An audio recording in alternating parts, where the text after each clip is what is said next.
நல்லது பண்றதுக்கு அரசியலுக்கு வாங்கடா, கொள்ளை அடிக்கிறது கொலை பண்றதுக்கு மாடா அரசியலுக்கு. சேஃப்டிக்கும் இந்த போதை இல்லாமல் இருக்கிறது மட்டும் கம்மியாக ரொம்ப நல்லது. நைட் டைம்ல அதிகமாக இங்கே ஏரியாவில் கரண்ட் கட் பண்ணுறாங்க. அந்த கஞ்சா அந்த இது யூஸ் பண்ணுறது நல்லா தெரியுது. குப்பை கிடங்கு தான் நம்மளோட மேஜர் பிரச்சனை நான் நினைக்கிறேன்.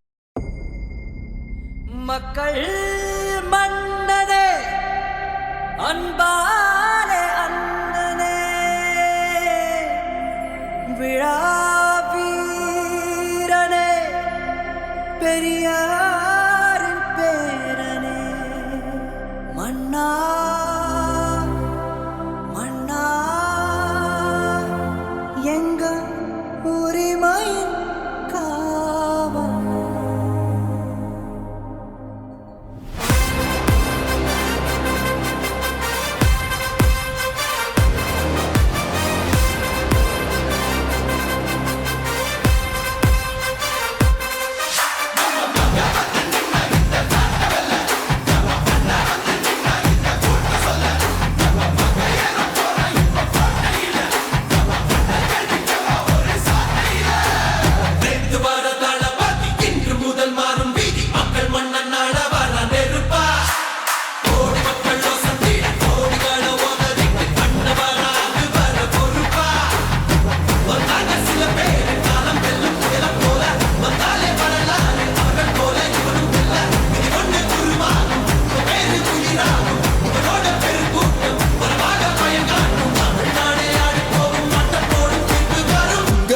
உங்க விஜய் உயிரன வரனா விஜய் உங்க விஜய் எளியவன் குரல் தான். உங்க விஜய் தனியால் இல்ல கடல் தான். உங்க விஜய் எளியவன் குரல் தான். உங்க விஜய் தனியால் இல்ல கடல் தான். மக்கள் தானே மன்னர்களே உனக்கு காட்ட வரனா.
மக்களுக்கு நல்லது பண்றதுக்கு அரசியலுக்கு வாங்கடா, கொள்ளை அடிக்கிறது கொலை பண்றதுக்கு மாடா அரசியலுக்கு.